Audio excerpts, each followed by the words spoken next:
चलिए, good morning everyone. एक बार फिर से आप सभी का क्रेजी जीके ट्रिक के डेली करंट अफेयर की सीरीज में स्वागत है।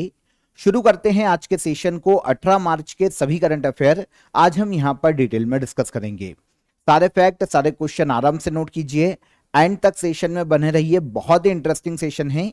पीडीएफ और मॉक टेस्ट आपको एप्लीकेशन पर मिलेगा। क्रेजी जीके ट्रिक एप्लीकेशन को आप चेकआउट कीजिए। तब तक हम चलते हैं सबसे पहले क्वेश्चन की तरफ। आपको डेफिनेटली एग्जाम में ये क्वेश्चन पूछा जाएगा, नोट कीजिए। 60वां ज्ञानपीठ पुरस्कार किसे प्रदान किया जाएगा? तो यहां पर ज्ञानपीठ अवार्ड की बात की जा रही है, तो आपको पता होना चाहिए भारत में साहित्य के क्षेत्र में दिया जाने वाला अवार्ड है ज्ञानपीठ अवार्ड। देखिए, इंडियन कॉन्स्टिट्यूशन के 8th शेड्यूल में जो 22 भाषाएं हैं, उनमें से किसी भी लैंग्वेज के लिए ज्ञानपीठ अवार्ड दिया जा सकता है। इस बार 60वां ज्ञानपीठ अवार्ड है, लेकिन यह दिया गया है 2025 के लिए। दिया भी गया, लेकिन यह 2025 के लिए दिया गया आर वेरामुथु को। तो आर वेरामुथु को यह अवार्ड दिया गया। एक बहुत ही फेमस तमिल साहित्यकार हैं आर वेरामुथु, याद रहेगा। देखिए, इनके पहले जो 59th ज्ञानपीठ अवार्ड था वो विनोद कुमार शुक्ल को दिया गया था। छत्तीसगढ़ से हिंदी के साहित्यकार थे और छत्तीसगढ़ से पहले व्यक्ति हैं जिनको ज्ञानपीठ अवार्ड दिया गया। तो 2024 के लिए दिया गया था 59th ज्ञानपीठ अवार्ड विनोद कुमार शुक्ल। कुछ समय पहले विनोद कुमार शुक्ल का निधन भी हो गया है।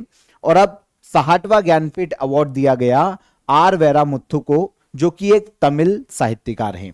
ओके, तो ये जो अवार्ड है ये भारतीय ज्ञानपीठ फाउंडेशन के द्वारा दिया जाता है, तो इसी के द्वारा दिया गया। ज्ञानपीठ अवार्ड पाने वाले तीसरे तमिल राइटर बन गए हैं आर वेरामुथु।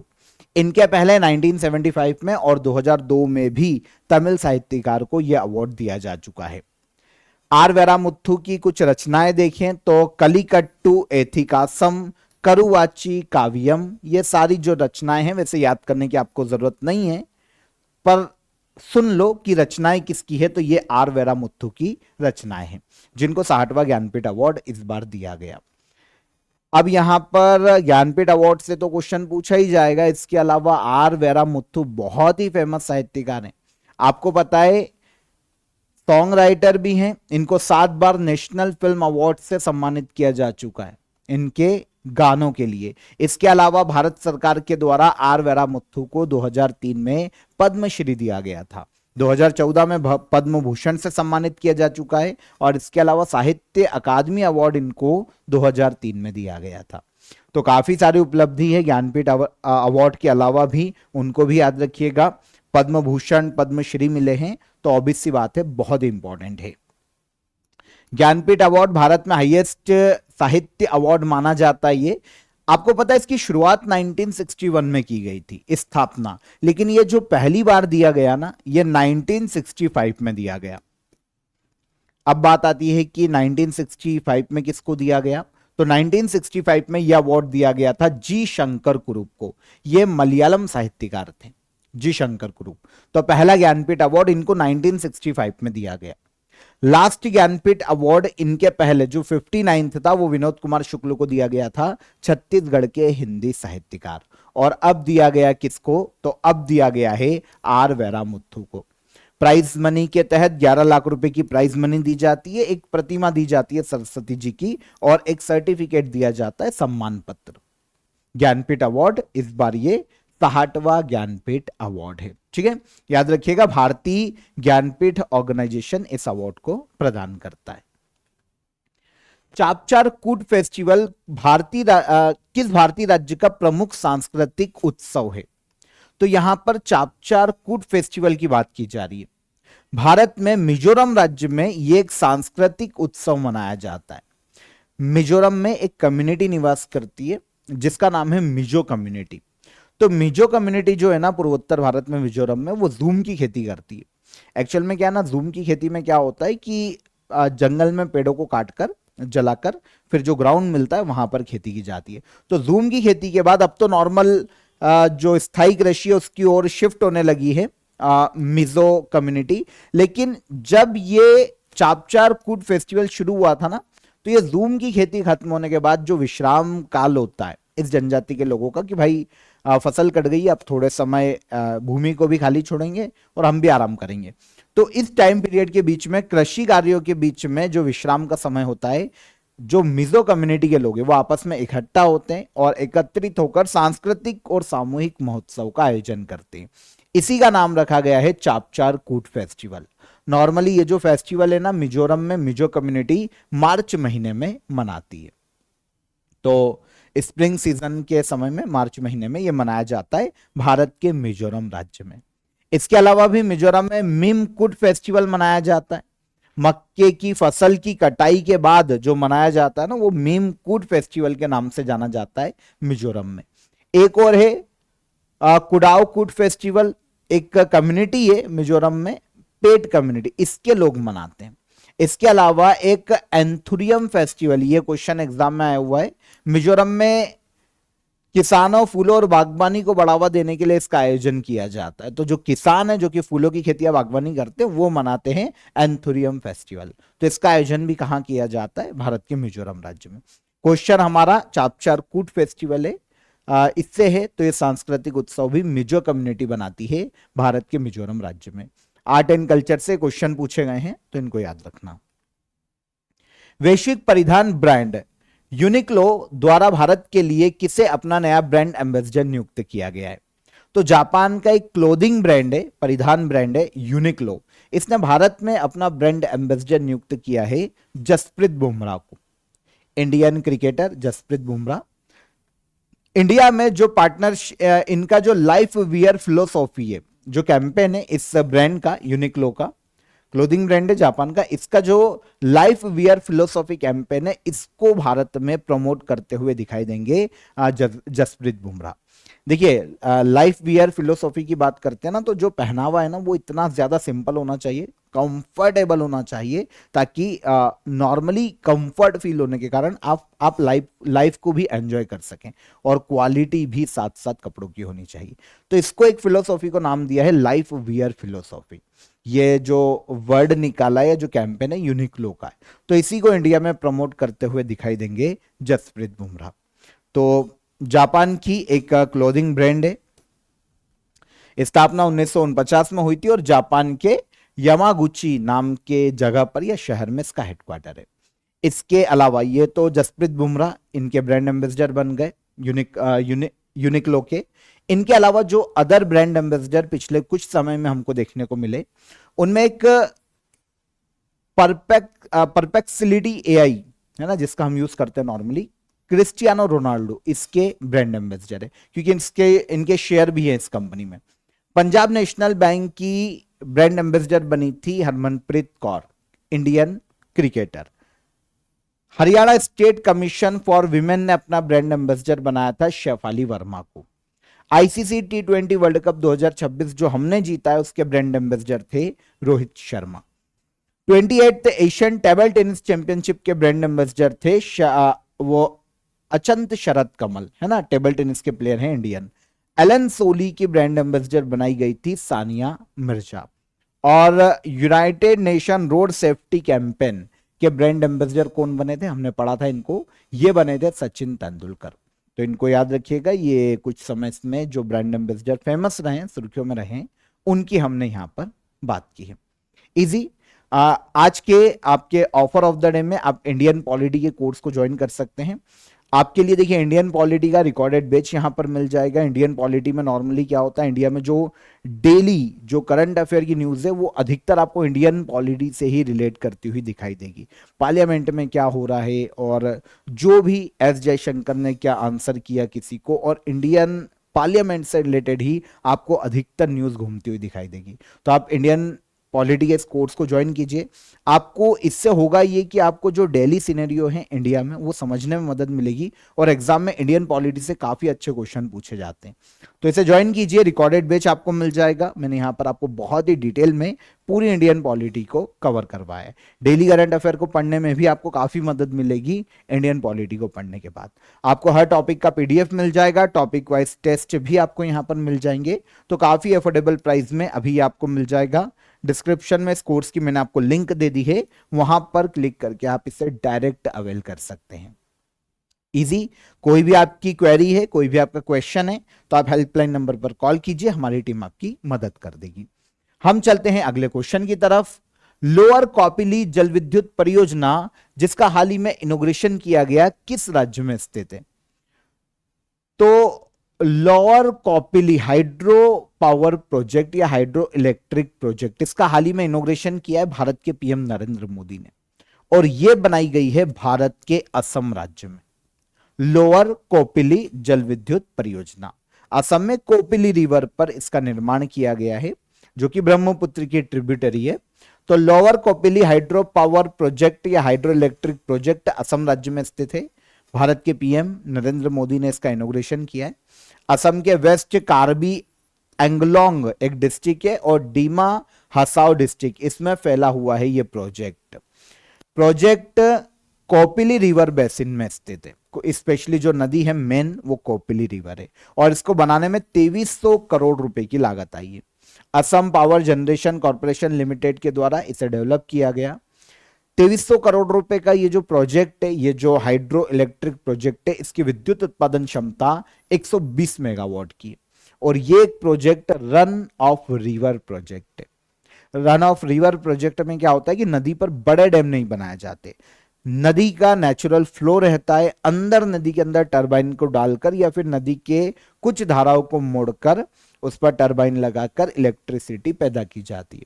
तो ये होता है रन ऑफ रिवर प्रोजेक्ट। नदी में कोई बाधा नहीं पहुंचाई, कोई बड़ा डैम नहीं बनाया, और उसके बाद भी इलेक्ट्रिसिटी प्रोड्यूस की जा रही है। तो 120 मेगावाट विद्युत उत्पादन क्षमता देखने को मिलती है lower Kopili hydro electric project की। तो कहां पर है? भारत के असम राज्य में इसका निर्माण किया गया है। किस रिवर पर? कोपिली रिवर पर। कोपिली रिवर एक इंटर स्टेट रिवर है, मेघालय और असम में इसका भाव क्षेत्र देखने को मिलता है। मेघालय के प्लेटू से यह निकलती है, ब्रह्मपुत्र रिवर में जाकर मिलती है असम में बहते हुए। तो ब्रह्मपुत्र की लार्जेस्ट साउथ बैंक ट्रिब्यूटरी मानी जाती है कोपिली रिवर, जिसकी टोटल लेंथ 256 किलोमीटर है। तो इसी पर lower Kopili hydro electric project, जिसका इनोग्रेशन हाल ही में किया गया, किस राज्य में? असम में। 2300 करोड़ का प्रोजेक्ट है, और विद्युत उत्पादन क्षमता कितनी है? 120 मेगावाट की। कर्नाटक संगीत के क्षेत्र में दिया जाने वाला संगीता कलानिधि अवार्ड 2026 किसे दिया जाएगा? तो कर्नाटक संगीत के क्षेत्र में हाल ही में संगीता कलानिधि अवार्ड अनाउंस किया गया है, और यह दिया जाएगा जयंती कुमरेश को। तो जयंती कुमरेश कर्नाटका संगीत के क्षेत्र में, इन्हें संगीता कलानिधि अवार्ड से सम्मानित किया जाने वाला है। अगर हम इनकी बात करें तो ये बहुत ही फेमस एक वीणा वादक है, तमिलनाडु की जयंती कुमरेश। 2026 के लिए संगीता कलानिधि अवार्ड इनको दिया गया है। देखिए जो अवार्ड है, वैसे तो अलग अलग काफी कैटेगरी है, लेकिन सबसे बड़ा जो अवार्ड है वो संगीता कलानिधि अवार्ड ही है। और ये अवार्ड देता कौन है? तो the music academy, Chennai Tamil Nadu की द म्यूजिक एकेडमी कर्नाटक संगीत में सर्वश्रेष्ठ योगदान के लिए यह अवार्ड देती है, हर साल देती है। अब इस बार जो सर्वोच्च अवार्ड है संगीता कलानिधि अवार्ड, एक वीणा वादक को दिया गया, जयंती कुमरेश। आपको पता है यह अवार्ड 34 साल के बाद किसी वीणा वादक को मिला है, इसलिए भी इंपॉर्टेंट हो जाता है। कहां की रहने वाली है? कुमरेश की बात करें तो ये तमिलनाडु के चेन्नई की रहने वाली है। ओके, तो कर्नाटका म्यूजिक के क्षेत्र में या उत्कृष्ट योगदान के लिए अवार्ड दिया जाता है हर साल। कर्नाटका म्यूजिक भारत में क्लासिक म्यूजिक सिस्टम है ना, दक्षिण भारत में काफी प्रचलित है कर्नाटका म्यूजिक। ट्रेडिशनल और डिवोशनल दोनों ही जो एक फॉर्म होते हैं, इन दोनों में ही संगीत शैली है कर्नाटका संगीत की, जो कि बहुत ही फेमस है। तो एक मेन अवार्ड तो मैंने आपको बता दिया, संगीता कलानिधि अवार्ड। इसके अलावा स्पेशली आपको संगीता कलानिधि अवार्ड को याद रखना पड़ेगा कि वो किसको दिया गया है। बाकी जो अदर कैटेगरी है वो आप स्किप कर सकते हो, लेकिन फिर भी मैं आपको बता देता हूं, क्योंकि काइंड ऑफ इंफॉर्मेशन आप इसको याद रखो तो अच्छा है। अदर अवार्ड की बात करें तो एक नृत्य कलानिधि है, ये कर्नाटका नृत्य के लिए दिया जाता है ना, नृत्य के क्षेत्र में दिया जाता है। तो ये नरेंद्र जी को दिया गया। ये भरतनाट्यम के बहुत ही फेमस नर्तक है। कौन? नरेंद्र जी। ये भी कहां से आते? तमिलनाडु से आते, तमिलनाडु के रहने वाले। ओके, इनके अलावा एक संगीता कला आचार्य, एक और अवार्ड है संगीता कला आचार्य अवार्ड, कर्नाटका संगीत में उत्कृष्ट योगदान देने वाले कलाकार को ही दिया जाता है। यह जो अवार्ड है तीसरी कैटेगरी, दो लोगों को दिया गया। एक है इसमें सुगंधा कलमगम या कलमगम, सुगंधा कलमगम, ये तमिलनाडु की रहने वाली है, गायिका भी है और एक संगीत की या म्यूजिक की टीचर भी। ठीक है, संगीत टीचर और गायिका, एक तो ये होगा। दूसरे हैं त्रिशूर सी नरेंद्रन, ये केरल से आते हैं और मृदंगम वादन में इनका काफी योगदान है, तो इनको दिया गया है तीसरी कैटेगरी का दो लोगों का अवार्ड, संगीता कला आचार्य अवार्ड। आप पीडीएफ ले लेना एप्लीकेशन से और उसमें एक बार इनको पढ़ लेना, क्योंकि ये याद ऐसे डायरेक्ट होंगे नहीं, एक बार इनको पढ़ना पड़ेगा। तो ये तीन कैटेगरी है, सबसे इंपॉर्टेंट जो मैंने आपको बताई उसको याद रखो। संगीता कलानिधि अवार्ड ये किसको दिया गया, जयंती कुमरेश को दिया गया, तमिलनाडु की रहने वाली। अवार्ड कौन देता है, तो award the music academy, Chennai की एकेडमी ये देती है। 1928 में इस एकेडमी की स्थापना हुई थी, तमिलनाडु के चेन्नई में ही इसका हेडक्वार्टर है। कर्नाटका म्यूजिक को आगे बढ़ाने के लिए, योगदान के लिए हर साल ये अवार्ड ऑर्गेनाइज करता है। आगे चलेंगे, एक्सरसाइज सी ड्रैगन 2026 का आयोजन कहां किया जा रहा है। तो एक एक्सरसाइज सी ड्रैगन की बात करें तो एक बहुराष्ट्रीय युद्धाभ्यास है एक्सरसाइज सी ड्रैगन, और इसको लीड करता है अमेरिका। अमेरिका इसका आयोजन करता है, अमेरिका इसको लीड करता है, और इसमें काफी सारे देश, 5 देश पार्टिसिपेट करते हैं, उसमें से एक है इंडिया। अभी एक्सरसाइज सी ड्रैगन 2026 का आयोजन किया जा रहा है Pacific ocean, western Pacific ocean में अमेरिका का एक आइलैंड है, गुआम आइलैंड। लोकेशन उसकी हम देखेंगे, शायद दिया हो, गुआम आइलैंड यहां पर आप देखेंगे तो ये है वेस्टर्न पैसिफिक ओशन पूरा, इधर आपको यूएसए देखने को मिलेगा, और वेस्टर्न पैसिफिक ओशन इंडोनेशिया के उत्तर में आपको एक आइलैंड देखने को मिलेगा, गुआम आइलैंड। और ये जो आइलैंड है ना, किसके कंट्रोल में, यूएसए का पार्ट है, यूएसए की टेरिटरी, ओवरसीज टेरिटरी आप इसको बोल सकते हैं। यहां पर इंडियन नेवी ने सी ड्रैगन एक्सरसाइज में पार्टिसिपेट किया है। यूएस लीड करता है, एक multinational anti submarine warfare drill है। किसी भी दुश्मन देश की सबमरीन को डिटेक्ट करके उसको कैसे न्यूट्रलाइज किया जा सकता है, कैसे रोका जा सकता है, इसके बारे में यहां पर ड्रिल की गई है। यूएस इसको लीड करता है, multinational anti submarine warfare drill. तो इसका आयोजन पैसिफिक ओशन में यूएस की टेरिटरी गुआम आइलैंड पर किया गया है। गुआम आइलैंड पर यूएसए का Anderson air force base station है, तो यहां पर इसका आयोजन किया गया। 2 वीक तक ये एक्सरसाइज आयोजित की जाएगी। इंडियन नेवी की तरफ से P-8I मैरीटाइम पेट्रोल एयरक्राफ्ट यहां पर तैनात किया गया है। तो सी ड्रैगन, ठीक है, मल्टीनेशनल एंटी सबमरीन वॉरफेयर है। आयोजन कहां किया गया, गुआम आइलैंड। लीड कौन करता है, अमेरिका इसको लीड करता है। तो गुआम आइलैंड के बारे में भी इंफॉर्मेशन हमको पता चल गई, एंटी सबमरीन वॉरफेयर, जहां पर सबमरीन को डिटेक्ट ट्रैक करके न्यूट्रलाइज किया जाता है। तो एक मिलिट्री टेक्निक है जिसकी यहां पर ड्रिल की जाती है या एक्सरसाइज की जाती है। अगर किसी भी वॉर की कंडीशन में ऐसा होता है तो फिर सबमरीन को खोजना, ट्रैक करना और उसको कैसे नष्ट कर सकते, इनके बारे में यहां पर अभ्यास किया गया। 5 देशों में, एक तो हो गया इंडिया, यूएस तो लीड कर ही रहा है, 2, तीसरा है ऑस्ट्रेलिया, चौथा है जापान और 5वां है न्यूजीलैंड। तो ये 5 देश है, इसमें से ऑस्ट्रेलिया, जापान और न्यूजीलैंड तो गुआम आइलैंड के पास में ही है, ठीक है ना। सी ड्रैगन सबसे पहली बार इसकी शुरुआत की गई थी 2019 में।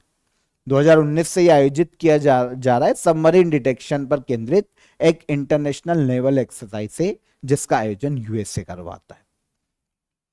भारत में कौन सी खनन कंपनी एक ही फाइनेंशियल ईयर 2025-26 में 50 मिलियन टन लौह अयस्क उत्पादन करने वाली पहली कंपनी बनी है। यहां पर आयरन ऑर की बात हो रही है, लौह अयस्क की बात हो रही है। तो इंडिया में आज तक पहली खनन कंपनी एनएमडीसी लिमिटेड बनी है, जो कि एक फाइनेंशियल ईयर में जिसने 50 मिलियन टन लौह अयस्क का उत्पादन किया है ना। जो आयरन ऑर होता है, लौह अयस्क होता है, 50 मिलियन टन, सबसे ज्यादा एक फाइनेंशियल ईयर में आज तक अगर किसी ने प्रोडक्शन किया है तो ये एनएमडीसी लिमिटेड है। एनएमडीसी लिमिटेड की बात करें तो इंडियन गवर्नमेंट की कंपनी है, ठीक है, भारत सरकार का एक उपक्रम है। तो इसको नवरत्न का दर्जा है, भारत सरकार से इसको नवरत्न का दर्जा दिया गया है सेंट्रल पब्लिक सेक्टर इंटरप्राइजेस से। तो गवर्नमेंट की कंपनी है, गवर्नमेंट के अंडर में मिनिस्ट्री ऑफ स्टील के अंतर्गत ये काम करती है। एनएमडीसी महारत्न कंपनी का दर्जा है। एक फाइनेंशियल ईयर में 50 मिलियन टन आयरन और का इसने प्रोडक्शन किया है इस साल 2025-26 के फाइनेंशियल ईयर में, और ऐसा करने वाली इंडिया की पहली कंपनी बनी। आपको पता है इंडिया का लक्ष्य है कि 2030 तक हम 300 मिलियन टन स्टील प्रोडक्शन की कैपेसिटी को हासिल कर सके। अभी जो हमारा स्टील प्रोडक्शन है पर ईयर वो लगभग 145 मिलियन टन का है। तो 145 मिलियन टन का हमारा अभी तक प्रोडक्शन हो रहा है पर ईयर, लेकिन हम 2030 तक इसको 300 मिलियन टन तक बढ़ाने वाले हैं। इस स्टील प्रोडक्शन कैपेसिटी को हम हासिल करने वाले। तो स्टील प्रोडक्शन में 95% जो लगता है वो आयरन और की जरूरत पड़ती है, तो इससे स्टील प्रोडक्शन किया जाता है। ठीक है, तो आई होप आपको समझ में आया होगा, बेसिक सी फैक्ट थी यहां पर। NMDC national mineral development corporation के नाम से जानी जाती है। 1958 में स्थापना, हैदराबाद में इसका हेडक्वार्टर देखने को मिलता है, तेलंगाना में, और मिनिस्ट्री ऑफ स्टील के अंतर्गत भारत में आयरन ओर की सप्लाई को सुनिश्चित करना, माइनिंग, इससे रिलेटेड काम करती है NMDC limited. Zoological survey of India द्वारा मेघामलाई वन्यजीव अभ्यारण्य में सर्वेक्षण के दौरान 9 नई प्रजातियों की खोज की गई है। Meghamalai wild life sanctuary Bharat के किस राज्य में स्थित है? तो जूलॉजिकल सर्वे ऑफ इंडिया इसने हाल ही में मेघामलाई वन्यजीव अभ्यारण्य में 9 नई स्पीशीज की खोज की है। स्पीशीज जैसे अगर हम देखें तो मकड़ी की स्पीशीज मिल जाएगी, कुछ कीटों की स्पीशीज यहां पर खोजी गई है। तो इस तरीके की 9 स्पीशीज की खोज की गई है। मेघामलाई टाइगर रिजर्व या मेघामलाई वाइल्ड लाइफ सेंचुरी इसी कारण अभी सुर्खियों में थी, जो कि भारत के तमिलनाडु राज्य में देखने को मिलती है। ठीक है, अगर हम लोकेशन देख रहे हैं तो यहां पर आपको देखने को मिलेगा मेघामलाई वाइल्ड लाइफ सेंचुरी। किस राज्य में? भारत के तमिलनाडु राज्य में 9 नई स्पीशीज की यहां पर खोज की गई है।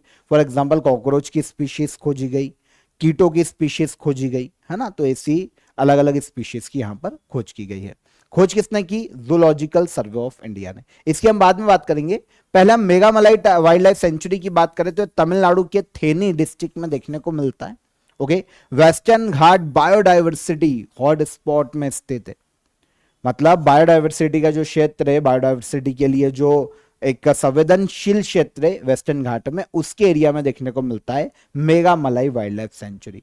और इसकी एक जो सीमा है पेरियार टाइगर रिजर्व से भी टच होती है। तो ये जो सेंचुरी है पेरियार टाइगर रिजर्व के लिए एक बफर जोन का भी काम करती है। तो क्वेश्चन डायरेक्ट हमारा मेघामलाई टाइगर रिजर्व से अगर कभी आता है, मेघामलाई वाइल्ड लाइफ सेंचुरी से कभी आता है, तो याद रखिएगा भारत के तमिलनाडु राज्य में स्थित है। तमिलनाडु में वेस्टर्न घाट पर पेरियार टाइगर रिजर्व से कनेक्ट है। 2021 में मेघामलाई वाइल्ड लाइफ सेंचुरी की स्थापना की गई थी। Zoological survey of India India में ये भारत सरकार की एक संस्था, एक ऑर्गेनाइजेशन है जो कि स्पीशीज का अध्ययन करती है, जो जीव हैं उनका अध्ययन करना, डिस्कवरी करना, कंजर्वेशन का काम करना, ये जूलॉजिकल सर्वे ऑफ इंडिया का काम। स्थापना 1916 में की गई थी, आजादी के पहले अंग्रेजों के शासनकाल में, और हेडक्वार्टर कोलकाता वेस्ट बंगाल में देखने को मिलता है। इंडियन गवर्नमेंट के ministry of environment, forest and climate change के अंतर्गत काम करने वाली ऑर्गेनाइजेशन है जूलॉजिकल सर्वे ऑफ इंडिया। तो हेडक्वार्टर कहां है? ये क्वेश्चन एग्जाम में आया हुआ है, तो ये कोलकाता में देखने को मिलता है।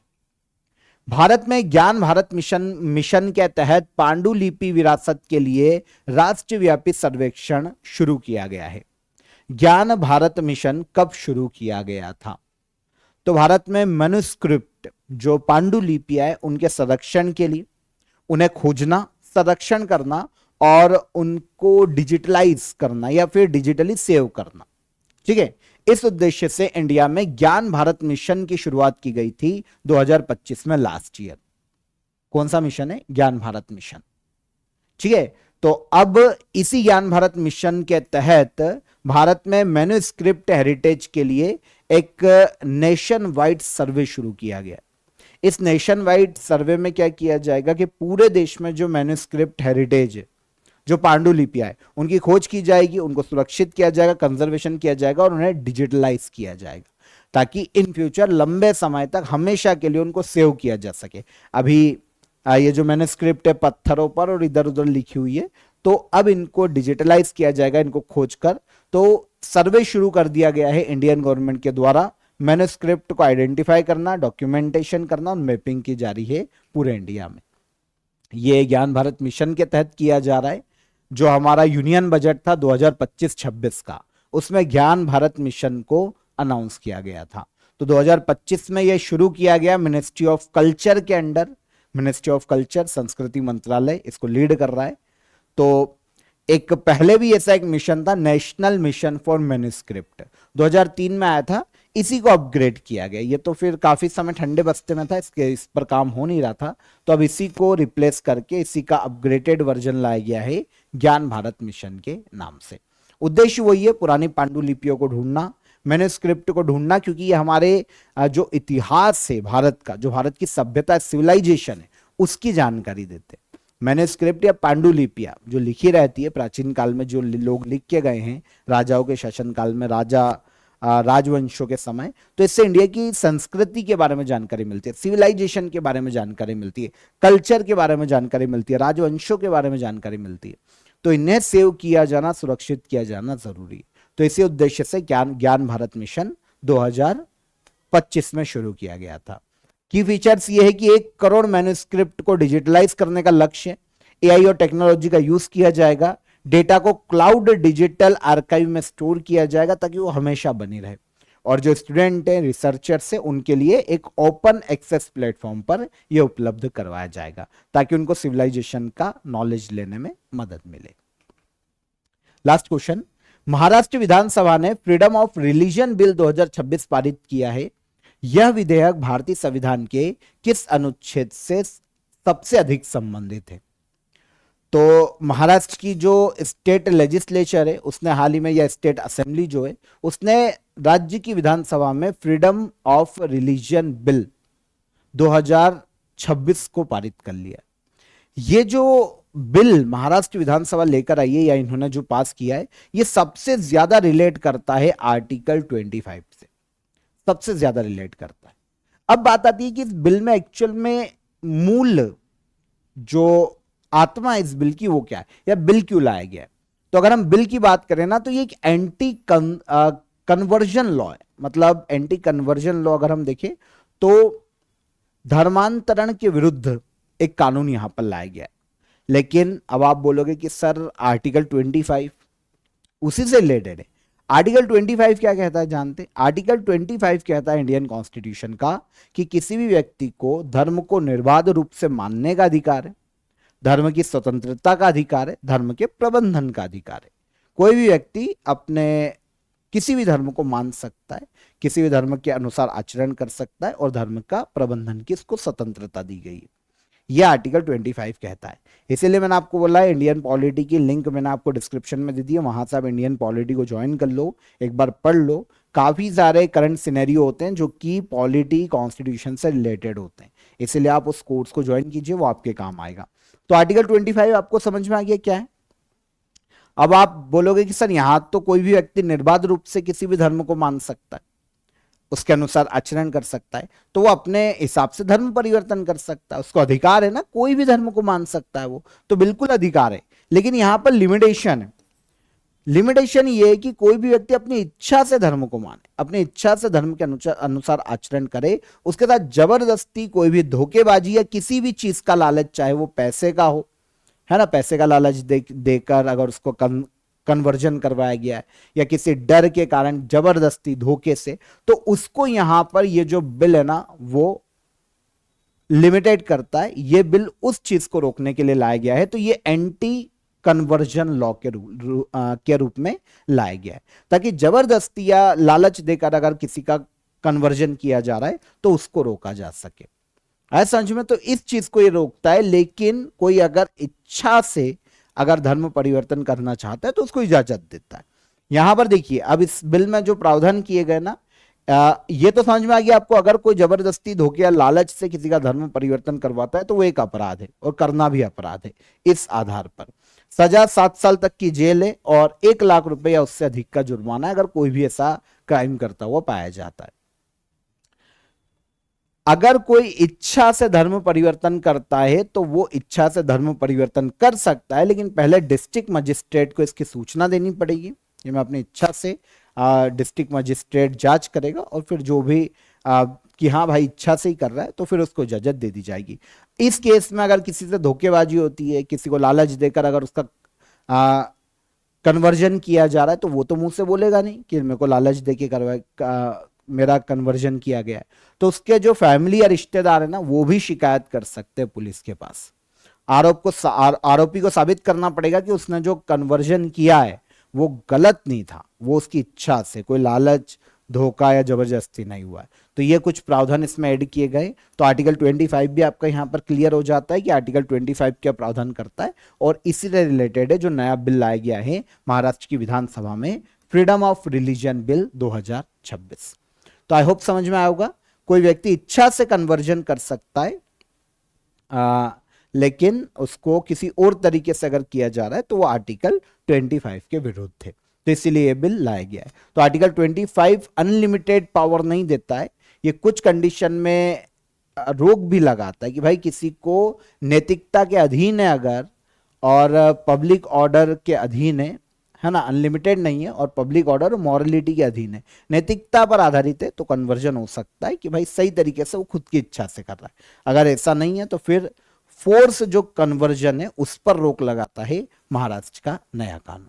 ठीक है, तो आई होप समझ में आया होगा। महाराष्ट्र की कैपिटल है मुंबई, सीएम है देवेंद्र फडणवीस, 2 डिप्टी सीएम है महाराष्ट्र के, एकनाथ शिंदे और एक महाराष्ट्र की एक लेडी बनी थी पवार जी की वाइफ, सुनेत्रा पवार उनका नाम था, तो वो भी एक डिप्टी सीएम के पद पर है। और विधानसभा सीट की बात करें महाराष्ट्र में तो ये 288 है, राज्यसभा सीटें हैं 19 और लोकसभा की सीटें हैं महाराष्ट्र में 48, राज्यसभा 19 और लोकसभा 48, विधानसभा 288। ठीक है, तो यहां पर 18 मार्च के हमारे सभी करंट अफेयर डिटेल में हमने डिस्कस किए।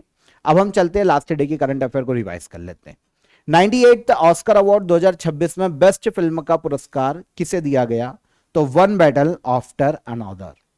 बीसीसीआई नमन अवार्ड 2026 में बेस्ट इंटरनेशनल क्रिकेटर मैन का पॉली उमरीगर अवार्ड शुभमन गिल को दिया गया। आंध्र प्रदेश के सीएम एन चंद्रबाबू नायडू ने अमरावती में 58 फीट ऊंची ब्रॉन्ज स्टेचू ऑफ सैक्रिफाइस का अनावरण किया। यह पोटी श्री रामालू राजू की स्टेचू है। राष्ट्रीय निर्वाचन आयोग भारतीय संविधान के आर्टिकल 324 में उल्लेखित है।